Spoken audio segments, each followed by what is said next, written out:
Salam sejahtera dalam kasih Tuhan kita Yesus Kristus. Selamat datang di channel SDG Kalteng Soli Deo Gloria, Kalimantan Tengah. Di tempat ini kita bersama belajar akan firman Tuhan.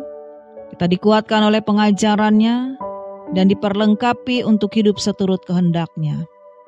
Kami percaya setiap khotbah dan renungan yang dibagikan akan menjadi berkat, akan meneguhkan iman serta menuntun kita semakin dekat kepada Kristus.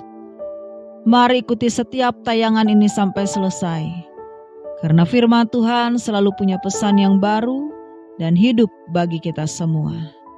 Kita masuk dalam saat yang teduh, kita mempersiapkan hati dan pikiran kita untuk fokus kepada firman-Nya.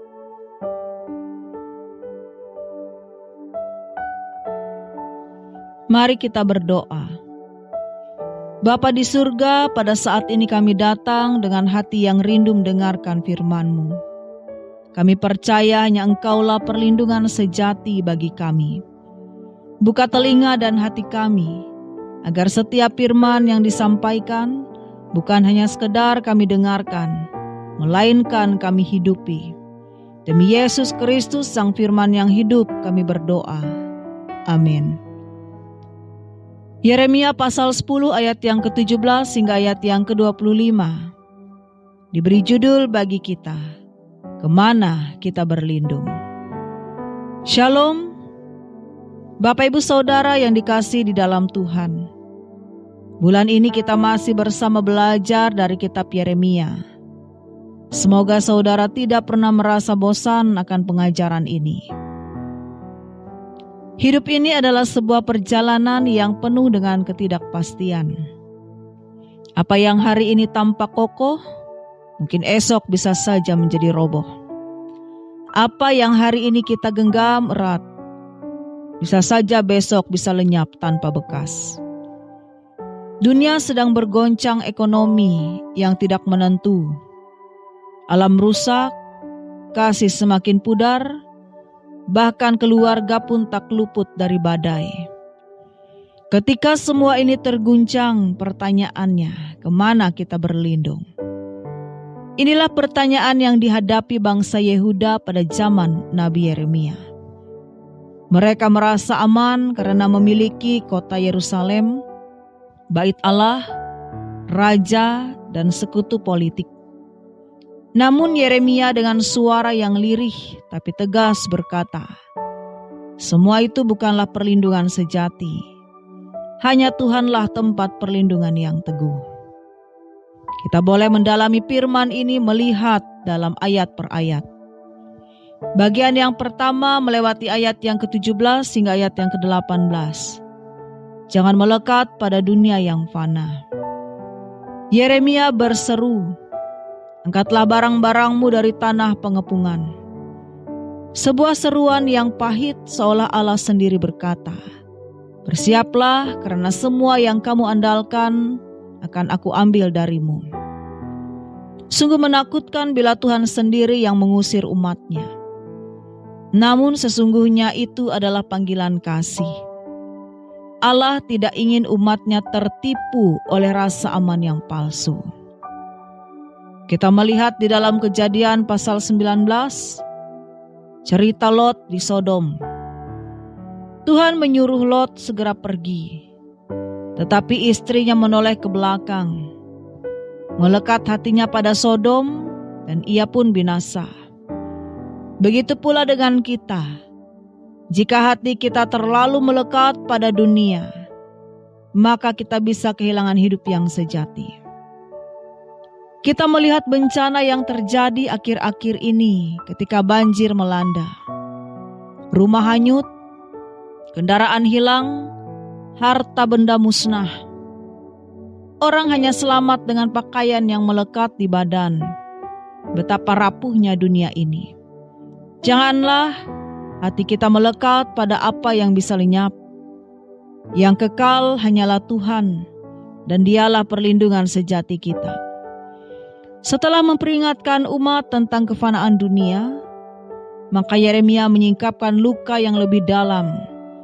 Bukan hanya kehilangan harta, tetapi luka jiwa dan bangsa. Bagian yang kedua, melewati ayat yang ke-19 hingga ayat yang ke-22, jangan menutup mata atas luka bangsa. Di sini Yeremia mengeluh, celakalah aku karena kerusakanku, lukaku tidak dapat sembuh. Ia menangisi bangsanya. Tenda roboh, anak-anak hilang, gembala tidak setia, dan bangsa asing masuk menghancurkan. Yeremia disebut sebagai nabi yang menangis.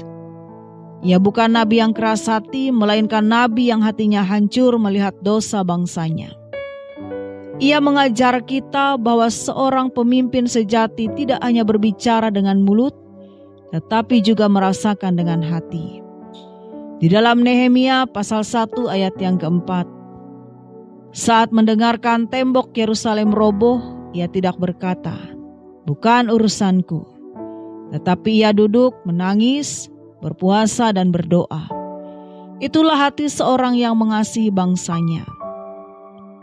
Hari ini pun kita melihat banyak tenda roboh, keluarga hancur, anak-anak muda hilang arah, bahkan pemimpin kehilangan integritas.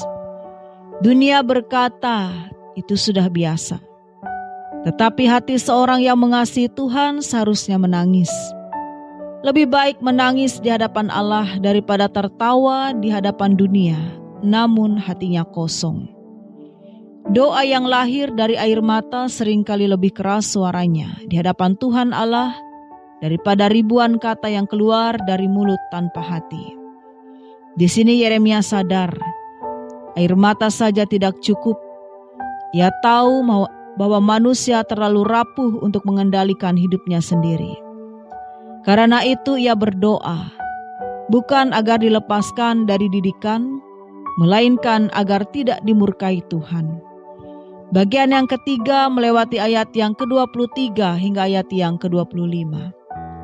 Jangan andalkan diri sendiri, biarlah Tuhan yang mendidik. Yeremia berdoa, aku tahu ya Tuhan bahwa manusia tidak berkuasa untuk menentukan jalannya.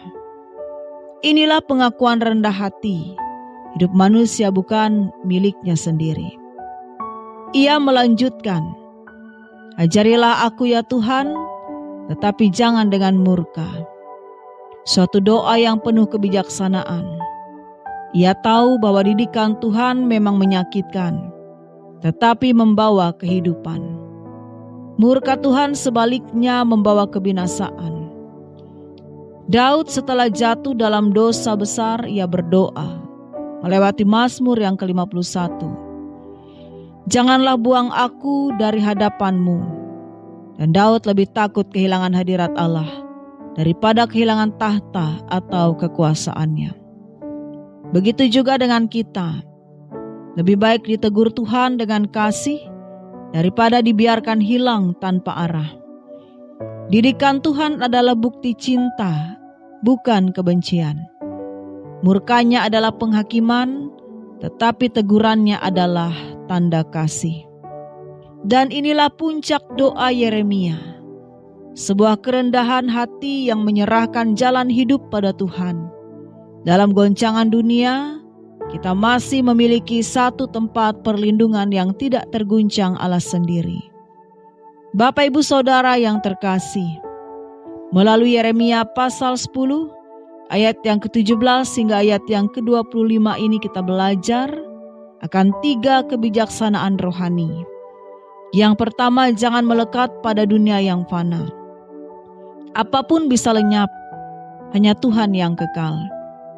Yang kedua, jangan menutup mata terhadap luka bangsa. Menangislah, doakanlah, sebab doa yang keluar dari air mata membawa pengharapan baru. Yang ketiga, jangan andalkan diri sendiri. Biarlah Tuhan mendidik kita, sebab didikannya adalah kasih dan bukan kebinasaan. Ketika dunia ini bergoncang, marilah kita berlindung hanya kepada Dia yang tidak pernah terguncang. Yeremia pasal 10 ayat yang ke-23 berkata, aku tahu ya Tuhan, bahwa manusia tidak berkuasa untuk menentukan jalannya. dan orang yang berjalan tidak berkuasa untuk menetapkan langkahnya. Saudara-saudari yang terkasih, hidup ini memang penuh goncangan. Dunia bisa roboh, tenda bisa runtuh, harta bisa lenyap, bahkan hati bisa terluka. Namun ingatlah, kita tidak pernah berjalan sendirian.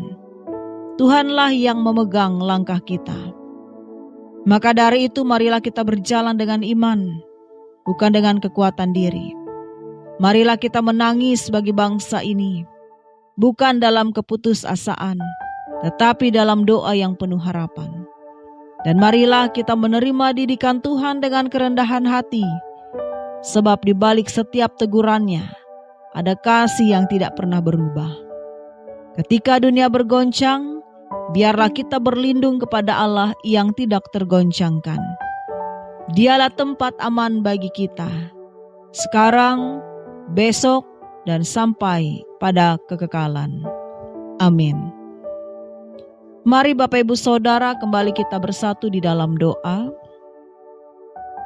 Tuhan Yesus, hari ini Engkau telah mengingatkan kami bahwa dunia ini fana, tetapi Engkau tetap untuk selama-lamanya. Jangan biarkan hati kami melekat pada yang sementara, tetapi ajarilah kami melekat kepadamu.